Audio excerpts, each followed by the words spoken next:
Salam, salam, selamat sore Bapak Ibu saudara-saudaraku yang di seberang sana.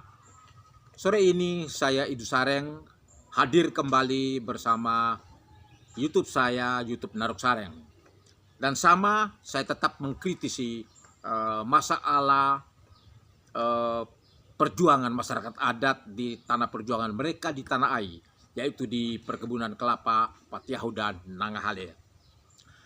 Kali ini saya seperti biasa, saya tidak mengambil cara pandang di luar sana, tetapi saya mengambil cara pandang yang ada di dalam Alkitab. Ya, kenapa?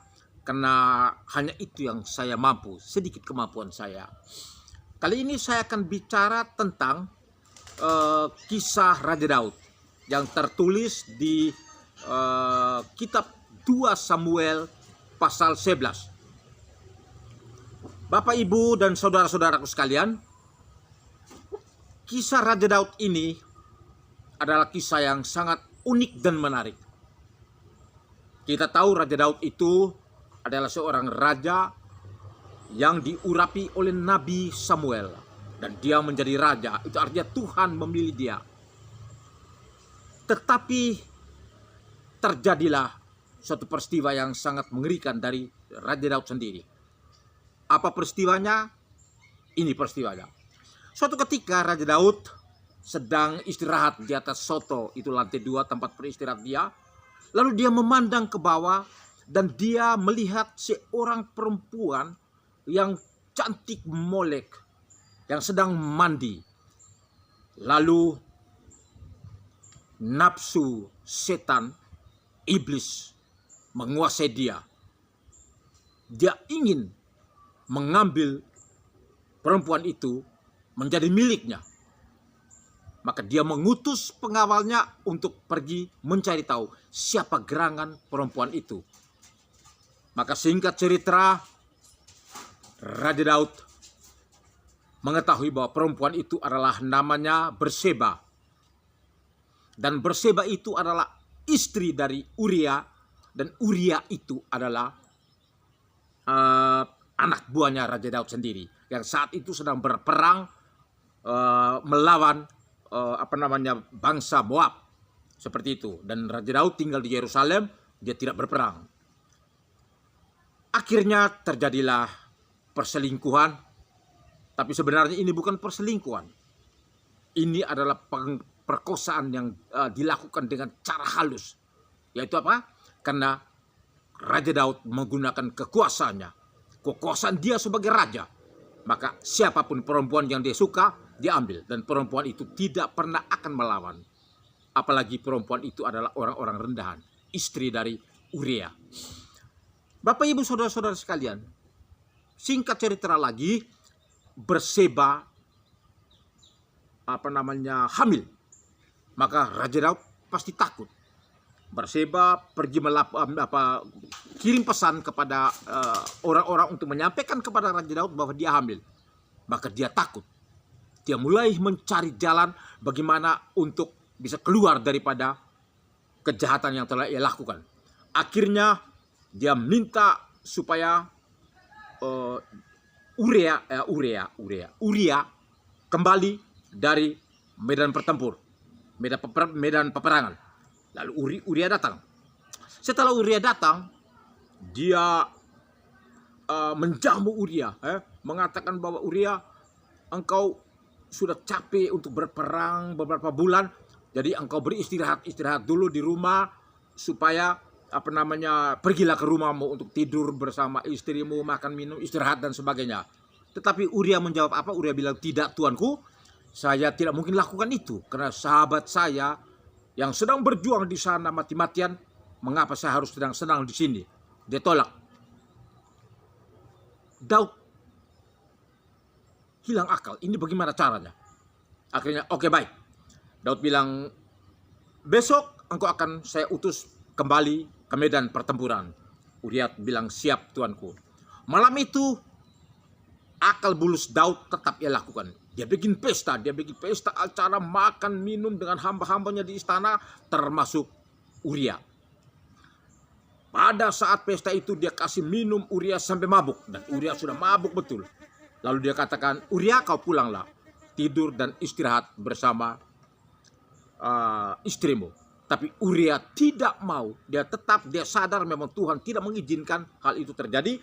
Sehingga Uria tetap tidur di istana bersama hamba-hamba raja di istana.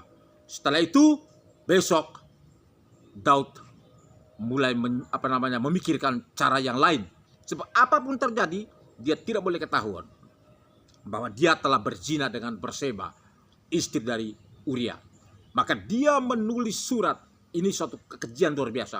Dia menulis sebuah surat yang diantar oleh Uria sendiri untuk membawa surat itu kepada pimpinan pasukan yang sedang berperang di sana. Dan isi surat itu adalah sebuah siasat jahat. Yaitu apa? Jika ada musuh dari Bani Amun menyerang, engkau tempatkan kepada panglimanya, dia katakan, kau tempatkan Uria di tempat yang paling depan. Dan pada saat Bani Amun menyerang, musuh menyerang, kamu semua lari mundur ke belakang, dan pastilah Uria akan mati dibunuh oleh musuhnya. Dan niat jahat daripada Daud ini tercapai. Akhirnya Uria mati di medan tempur, bukan karena kebodohan, ketidakmampuan dia, tapi karena siasat jahat daripada Daud yang bekerja sama dengan panglima pasukan dan orang-orang di sekitar dia. Bapak Ibu saudara-saudaraku sekalian, singkat cerita daripada kisah Daud ini, saya mau katakan begini. Setelah saya merenungi, saya juga mencoba untuk menafsir apa pesan-pesan moral daripada Alkitab, khususnya tentang kisah Daud ini. Saya temukan ada sekitar 4-5 persoalan yang besar. Mengapa tragedi terjadi di sana? Yaitu mengapa Batseba diperkosa dengan cara yang halus. Mengapa Uria mati dengan cara yang keji dan kejam, siasat buruk dari Daud. Pertama, semua ini terjadi karena satu, ada kekuasaan. Daud yang berkuasa. Panglima pasukan juga orang yang berkuasa. Jadi ada kekuasaan dan mereka telah menggunakan kekuasaan ini dengan cara salah. Kenapa? Mereka betul-betul dirasuki oleh kerasukan setan. Yaitu apa? Kerasukan untuk menikmati kehidupan yang betul-betul pesta pora, mewah, bahkan berzina. Itu kekuasaan. Yang kedua, dari kekuasaan ini terjadilah kejahatan seksual. Yaitu apa? Dia mengambil dengan cara betul-betul halus, tapi karena kekuasaannya, yaitu apa? Memperistri, mengambil Uria. Bahkan Uria itu adalah apa? Istri dari anak buahnya sendiri. Yang ketiga, Uria adalah orang kecil yang harus jadi korban, di mana dia harus mati karena sebuah siasat buruk. Dan siasat buruk ini saya katakan apa? Ini adalah konspirasi jahat. Konspirasi daripada Daud dengan panglimanya. Konspirasi daripada Daud dengan para pengawal-pengawal yang di istana. Akibat dari konspirasi itu muncullah sebuah SK. SK itu adalah apa? Surat keputusan dari Daud agar Uria mati. Luar biasa. Bapak Ibu saudara-saudaraku sekalian, cerita singkat ini yang saya sudah sedikit mengambil makna atau esensi daripada intisari cerita Daud ini, saya coba konstruksikan dengan persoalan yang ada di Patiahu dan Nanggahale, yaitu persoalan sengketa tanah hak ulayat masyarakat adat yang saat ini mereka bersengketa dengan PT Kris Ramba, bahkan jauh sebelumnya. Mari kita lihat, khususnya Bapak Ibu saya, para tuan-tuan tanah di sana, yaitu tuan tanah dari Soge dan Goban, dan kan semua kepala suku atau aktivis masyarakat adat di sana yang paham. Mari kita lihat. Saya coba supaya kita terlepas daripada keinginan untuk memfitnah atau menghakimi atau mengata-ngatai orang. Saya ingin sampaikan suatu alat analisis. Kita pakai senjata, kita pakai rancangan alat analisis. Sehingga kita terbebas daripada apa? Like and dislike. Tapi alat analisis ini yang akan menceritakan siapa hitam, siapa putih di sana. Yaitu alat analisis ini saya namakan apa? Untuk kami orang LSM biasa memakai itu yang kami sebut dengan social analysis atau analisa sosial. Yaitu rumusnya seperti itu. 1H 5W. Tapi saya biasa menggabungkan dalam satu kalimat, saya sebut dengan apa? Who would like to vote? How, when, where, and why. Kamu buat analisis. Siapa hendak melakukan apa? Bagaimana ia melakukan itu? Kapan ia melakukan itu? Di mana ia melakukan itu? Dan why? Apa alasan dia melakukan itu? Satu persatu semua orang yang ada di tanah air, ina mau warilu dolar dari masyarakat adat, kamu analisis. Pendamping kamu analisis. Siapa saja yang ada di sana, institusi, keagamaan atau perusahaan-perusahaan apapun, kamu lakukan analisis. Tetapi analisis kamu, saya minta kamu harus betul-betul berdasarkan fakta dan data dan dapat kamu buktikan. Begini caranya kamu analisis. Contoh, kami pendamping. Contoh saya, Idu Sareng. Siapa Idu Sareng? Cari tahu saya siapa. Sejak 30 tahun lalu saya masuk di sana, siapa saya? Apakah saya pendamping? Saya datang untuk mendampingi masyarakat di bawah bendera Sunrise, Wahli, Jagat, bahkan Aman, atau siapa saya? Apa yang saya lakukan di sana?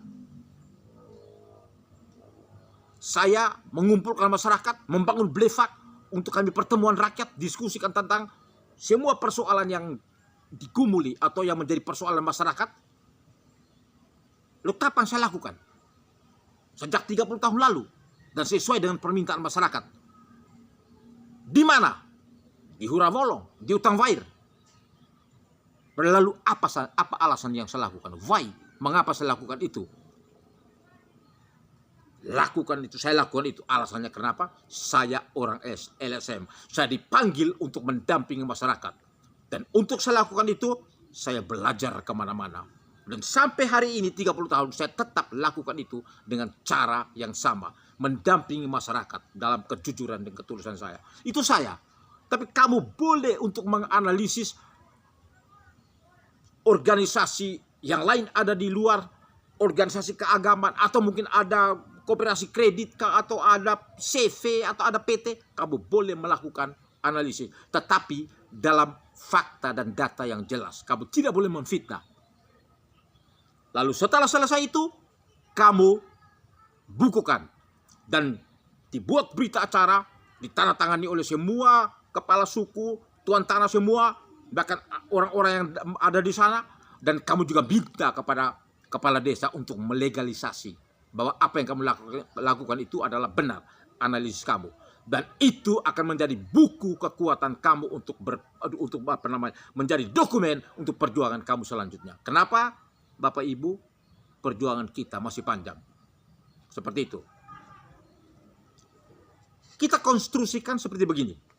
Apakah Raja Daud yang dalam cerita Alkitab itu ada di Patiahu Nanggahale? Coba. Kula babong lahilekang yang baik, yang benar dan jujur. Apakah ada di sana? Apakah Raja Daud yang mempunyai kekuasaan yang luar biasa, akhirnya dia mengeluarkan SK agar supaya Uria, istrinya Berseba, mati karena dia takut nanti ketahuan dia berzina? Apakah ada SK yang ada di Patiahu Nanggahale? Apakah ada eksekutor daripada kematian Uria, yaitu apa? Panglima pasukan? Apakah ada di sana?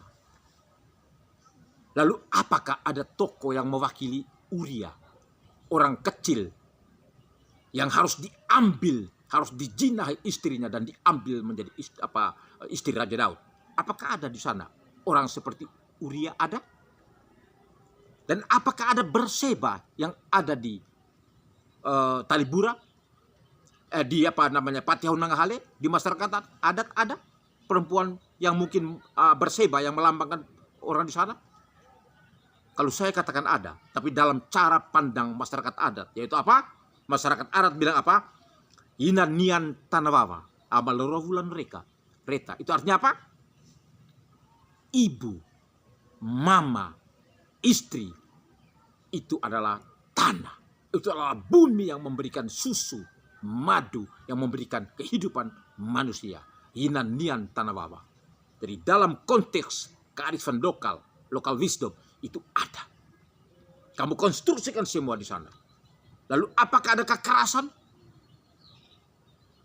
yang ada di sana? Tulis semua. Catat semua. Kemudian jadikan dokumen untuk perjuangan Bapak, Ibu, saudara-saudaraku sekalian di sana. Dan ketika kamu selesai untuk melakukan analisis, ya kamu duduk di tempat kamu punya blefak itu, di depan rumahnya Bapak Anton ya, itu kumpul semua dari Pedang, Utang Wair, Likong Kete, Hito Halok sama Lebuk. Beberapa saja, mungkin 10-15 orang yang mau, mereka cari mereka yang cerdas-cerdas, lalu kamu diskusikan. Untuk makan minum, kamu swadaya sendiri ya. Bawa ubi kayu, kopi apa semua, swadaya sendiri. Dan saya minta kamu lakukan ini. Karena ini penting. Dan ada satu orang pendamping kamu, dia sangat jago untuk menulis dan dia sudah menulis puluhan buku. Kamu pasti tahu, minta dia untuk mendampingi dan dia menulis buku itu menjadi dokumen perjuangan kamu di sana. Bapak, Ibu, saudara-saudara sekalian, saya akan menutup